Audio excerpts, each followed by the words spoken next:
I have no intention of having a discussion with you. As he finished saying this, Daniel threw the divorce papers at me. I thought for a moment, then gave up resisting, took a pen, and signed the divorce papers.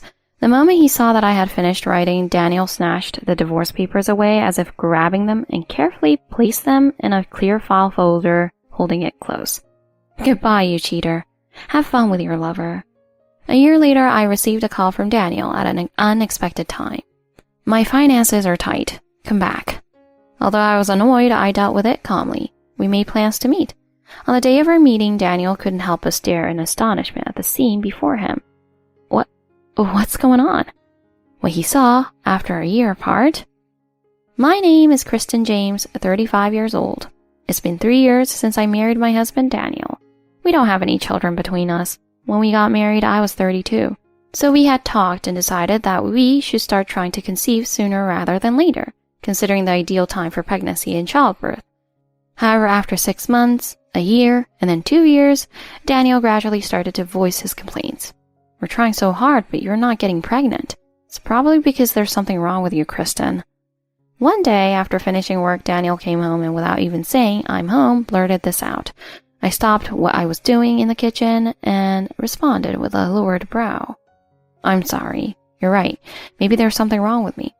I've been thinking about going to a fertility clinic too. But Daniel said that was out of the question and he dismissed it.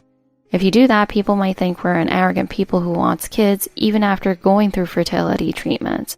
Children are gifts from God. There's no point in getting treatment to get pregnant. It would bring me no joy even if you did get pregnant. Daniel said, implying he would not be happy about having a child conceived through unnatural means. I began to feel a sense of foreboding, sensing a glimpse into his true nature. 3 years after our marriage, I turned 35 and Daniel turned 40. We should have been seriously thinking about having children, but lately, Daniel's behavior had been odd. I'll be going to the Dallas area next week, he muttered, taking out a large suitcase and packing his things. I widened my eyes in surprise. Wait a minute, that's too sudden. Next week?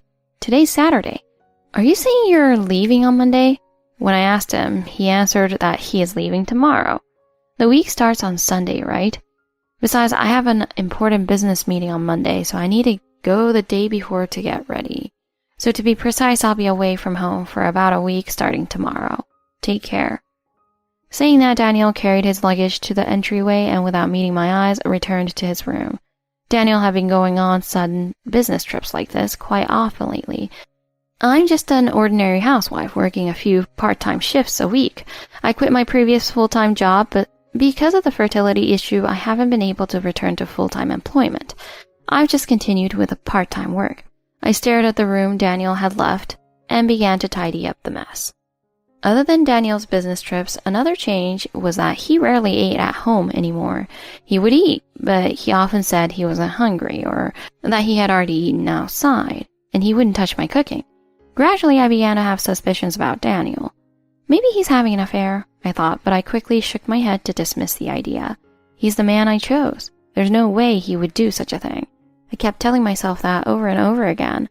A few days after Daniel left for his work trip, something arrived at our house.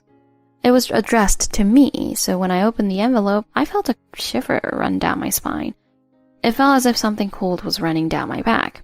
I tried to call Daniel, but he didn't pick up. He was probably in a meeting. I thought he would call back later, but in the end, there was no call from Daniel. While I was doing that, Daniel came home. Oh, you had a missed call. Did you need something? Daniel asked me about it. I had more questions. Daniel, who works in sales, always answers calls from unknown numbers. Yet this time, he didn't call back after I called, and he only asked about it after he got home. I sighed and silently handed him the thing. At first, Daniel looked at it with a puzzled expression, wondering what it was. But when he realized what was inside, his face stiffened. I took a deep breath and addressed him.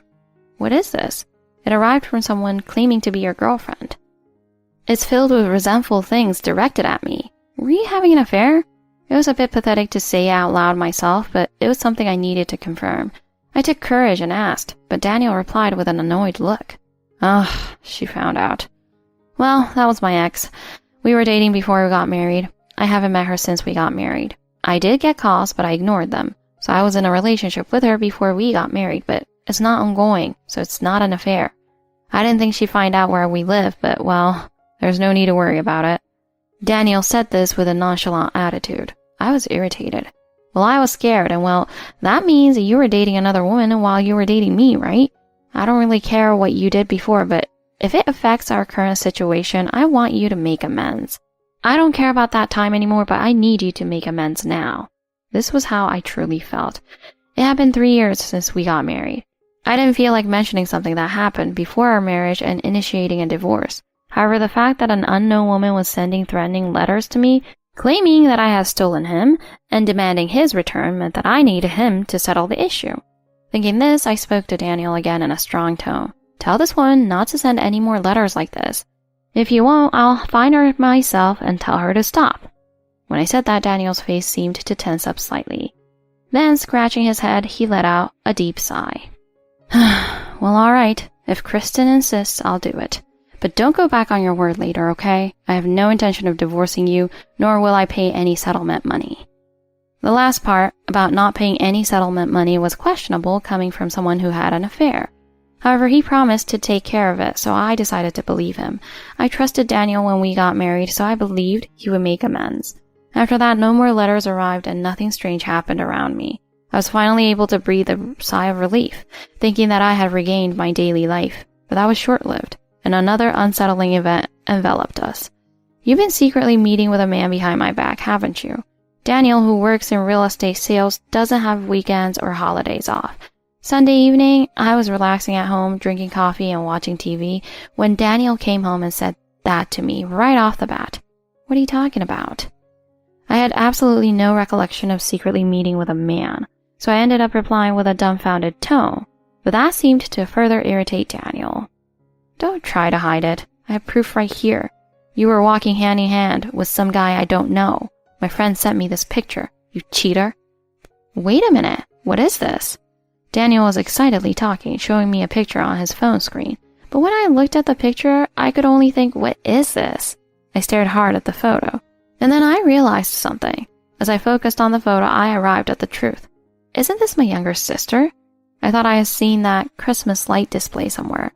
My sister had posted on social media about going there with her boyfriend the other day. Look, here. I immediately showed him my sister's account. My sister, dressed exactly like in the picture Daniel had posted several pictures as a memory with her boyfriend. After carefully checking the social media post, Daniel clicked his tongue and put his phone back in his pocket. Then, he glared at me. Don't make things so confusing. Tell your sister too. Daniel's friend was also quite nosy, but I felt my love for Daniel fading. We hadn't been actively trying to conceive lately. No, I didn't want to. I used to earnestly wish for a child with Daniel, but not anymore. In fact, I was even starting to think that having a child might make things more complicated if we got divorced. I thought I had come to terms with the idea of divorce, but when Daniel accused me of cheating, a seed of something sprouted in my heart. But I instinctively felt that it wasn't the right time to get a divorce yet. From this day on, I felt like I was living in a colorless shared life with Daniel, with a constant feeling of unease. He was more like a roommate than a husband. I didn't want to make dinner if it was just going to be left uneaten, and if we met face to face, we would just argue and it would be unpleasant. So it was better not to talk. I felt like an invisible rift was growing between me and Daniel. Then, a decisive event occurred. About a month after the commotion about whether I was having an affair or not. You're cheating again, aren't you? For some reason, Daniel was in a good mood when he said this. It was past 11 p.m. and I had heard that he had a business dinner that day, so he was probably drunk. I thought it was about the cheating again and was about to brush it off when he said, with a serious expression, I saw it by chance. You were meeting with a man in the entertainment district. I took a picture and it's definitely you. You've got some nerve. He looked younger than us, but whatever. Anyway, I was planning to have a thorough discussion with you about our future. I felt a chill run down my spine when I saw Daniel's glaring eyes. I swallowed hard and responded, What do you mean by our future? I'm not having an affair. You must have mistaken me for someone else. Can you say the same thing as last time, even looking at my younger sister with your friend? Here, look at this picture. I was at a loss for words when I saw the picture he showed me. It was clear that the woman in the picture with a man was me. But this is not an affair. Please, listen to me. This person, I was shopping after work, and then this person, I don't want to have a discussion with you. You kept nagging me about my affair, but you're the one who's currently cheating on me. That's ridiculous. I'm fed up with a woman like you cheating at your age. I'm done with you. Fill this out and get lost. As he finished saying this, Daniel threw the divorce papers at me. It seemed he had already filled out his part. Hurry up and sign it in front of me. I've already had 2 of my friends sign as witnesses, so it's complete once you sign it. What are you going to do? Hurry up and sign it. I thought for a moment, then gave up resisting, took a pen and signed the divorce papers. Daniel was visibly smirking. When our eyes met, he looked away in a hurry and put on a forced act, saying, "Don't just stare, hurry up and sign it." But I ignored him and continued to sign. The moment he saw that I had finished writing, Daniel snatched the divorce papers away as if grabbing them and carefully placed them in a clear file folder, holding it close. I'm being generous, so I won't demand any compensation for the affair. Be grateful. Instead, you'll leave this house right now. It's only fair for someone who's been cheated on. You don't have much stuff, so I'm giving you a week's grace period. Well then, I'm going to submit these papers now. He seemed to be in a very good mood, unlike anyone I'd expect to see getting divorced. Daniel left, humming. I sighed deeply. It was a week later as expected. Daniel kicked me out of the house when the grace period arrived. Goodbye, you cheater. Have fun with your lover. I never imagined that I would be falsely accused of cheating and kicked out like this. However, I had almost no feelings left for Daniel, so in a way, this was a welcome outcome. I packed only the bare minimum of valuables and clothes into a Boston bag and quickly left my house. When I looked back, Daniel was grinning like a demon, seeing me off. A year passed after that. So much had happened that it felt like a whole year had passed in the blink of an eye. As I was finishing up the tidying in my new place, I received a call from an unknown number. I was a little scared, so I ignored it, but the caller was quite persistent. I decided to answer, and the first thing I heard made me regret picking up. "Hey, it's been a year." It was Daniel. I hadn't contacted him at all since the divorce, so I hadn't changed my number. I didn't want to be in contact with Daniel, so I had been ignoring his calls unilaterally. But since my number wouldn't connect, he probably used a friend's number or something to call me. What could he possibly want, going to such lengths? "Hey, I'm in a bit of a financial bind, so I was thinking you could lend me some money. We were married after all. Your ex-husband is in trouble, and you didn't pay any settlement for cheating, so you should be able to afford this much, right? In fact, just pay up. Better yet, my finances are tight, so come back." Even over the phone, I could easily imagine Daniel's smug, unpleasant grin. I felt myself unconsciously gripping my phone tighter. I managed to suppress the urge to tremble and spoke.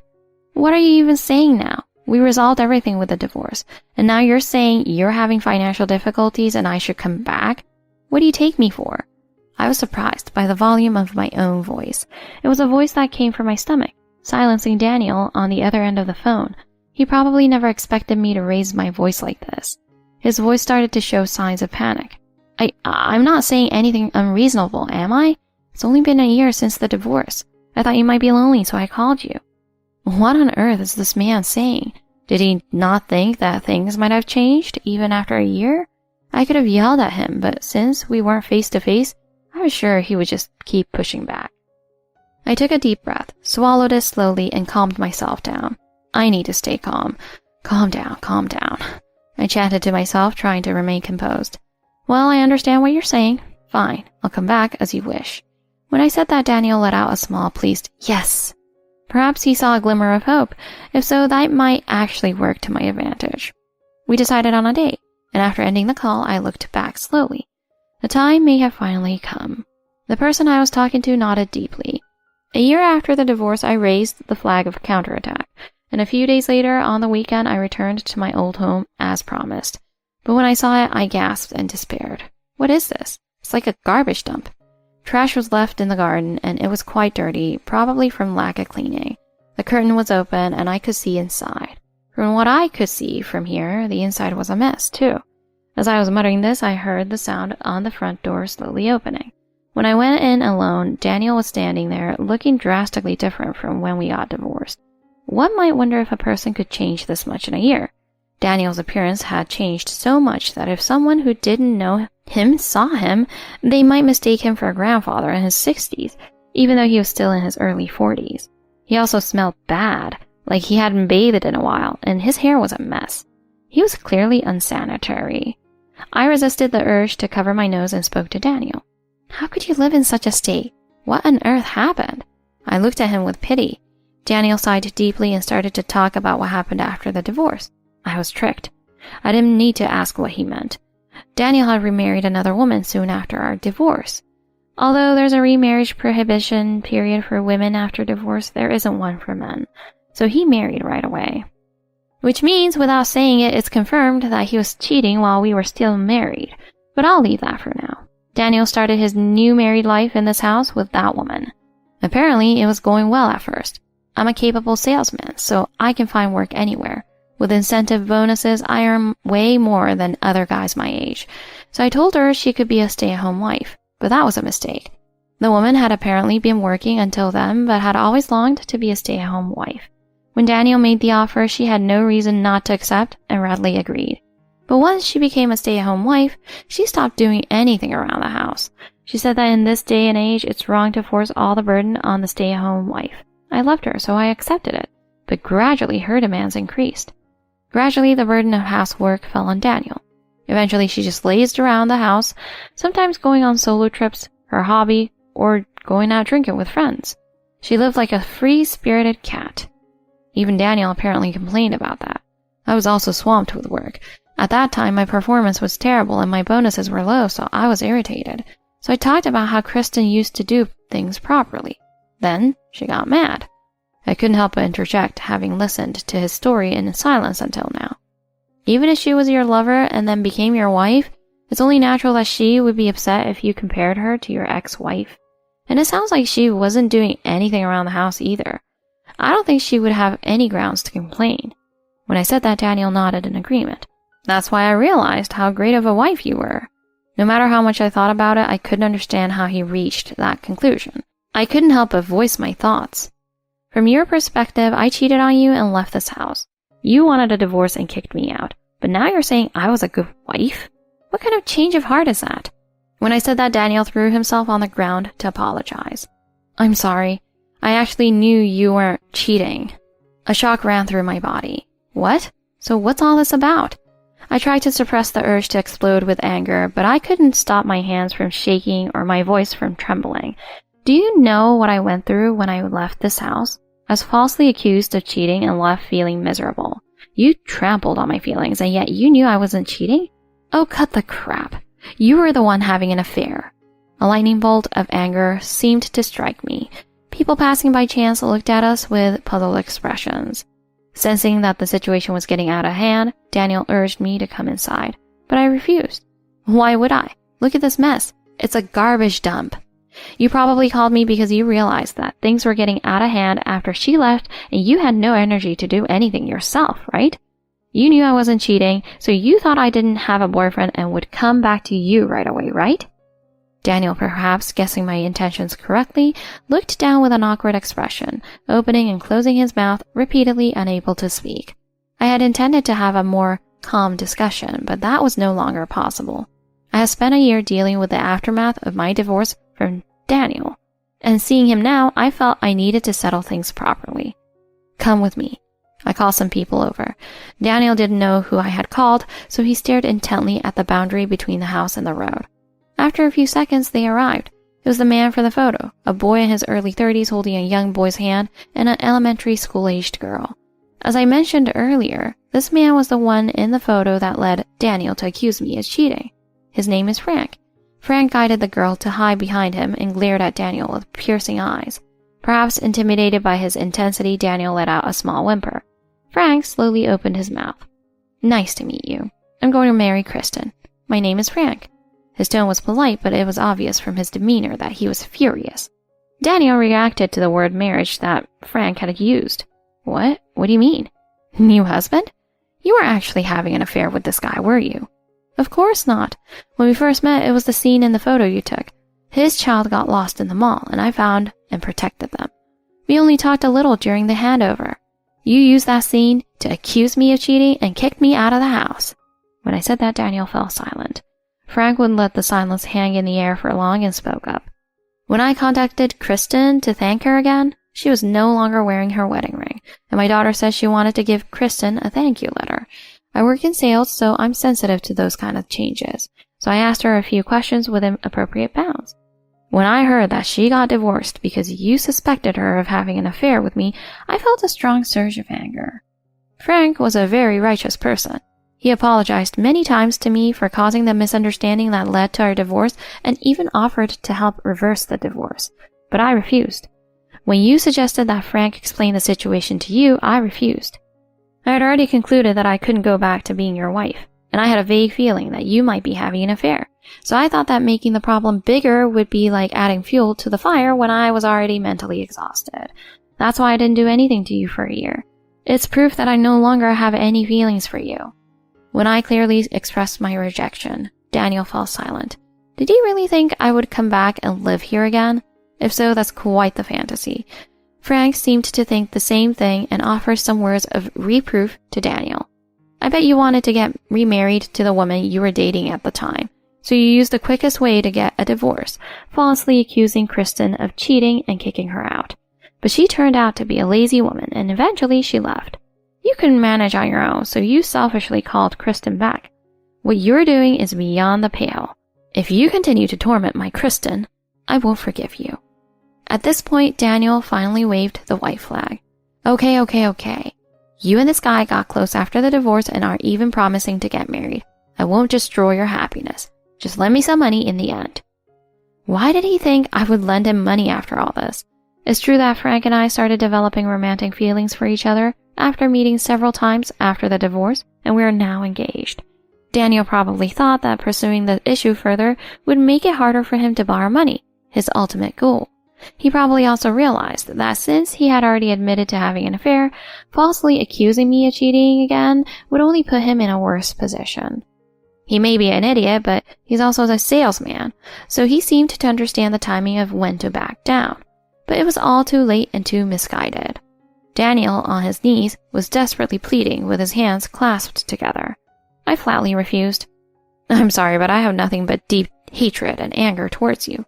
Lend you money? Oh, don't be ridiculous. In fact, after seeing your attitude today, I've made up my mind. I'm going to demand compensation for the affair, and please leave this house as soon as possible. When I said that, Daniel had a blank look on his face. Compensation? That's impossible. And leave this house? This is Kristen's late father's house, I hear. Oh, right. That's right. Daniel was desperately trying to recall his memories, and then he finally remembered an important fact. That's right. Before we got married, Kristen's father passed away, and she inherited this house as part of his estate. As Daniel said, I inherited this house from my late father before we got married. Inherited assets are excluded from the division of property in a divorce. I just paid the property taxes for this year. The real owner of this house is me, not you, and yet you made such a mess of it. I didn't want anything to do with you, so I left it alone. I have some responsibility for that too. I've already hired a cleaning service. After that, I'll either sell it or have a real estate agent manage it. So get out. You have no right to refuse. When I clearly told him that, Daniel cried out, unable to form words. But no one offered him any sympathy. I peeked inside through the gap in the front door, thinking I might tidy up a bit. I had asked Frank and the children to wait outside. Daniel spoke to us many times. Kristen, please give me as long as grace period as possible. I have nowhere else to go. The money, she ran off with it, and my friends have turned their backs on me because of this. I have nowhere to turn. And Frank, right? I'm sorry about everything. I won't interfere with your future, I swear. So please lend me some money, even just a little. Then I promise I won't bother you ever again. But no one responded to Daniel's words. Realizing that he was being ignored and that it was hopeless, Daniel knelt on the spot and pathetically started crying loudly. After that, we ignored Daniel and returned to the new house where the four of us would be living. For a while, we communicated with Daniel through a lawyer, set a deadline, and had him move out. After being kicked out of the house, Daniel, of course, couldn't rent any other place and apparently fell into homelessness. Naturally, he couldn't work and became unemployed. He apparently had his parents take on the debt he owed me, but they declared him completely disowned. With this, Daniel completely lost his lifeline. He now lives a hollow life as a homeless person, and he will likely spend his days regretting his frivolous affair and the way he kicked me out. It was all his own fault. On the other hand, 2 years after the divorce, I officially married Frank. My relationship with Frank's children, his son and daughter, is also very good. I don't let them call me Mom, and they affectionately call me Kristen. I didn't want to take their birth mother's place. Are you sure about this? Frank asked with a worried look. I smiled and replied, In your case, your wife passed away from an illness, right? Then I think their mother should always be their mother. But I think young children still need a mother figure or someone who can fulfill that role. I want them to feel comfortable relying on me, like I'm a close adult they can think of as a mother. But if they ever accept me as their mother, I'll be very happy. A few years after that conversation, the children now call me Mom with huge smiles on their faces. I never could have imagined that day would come.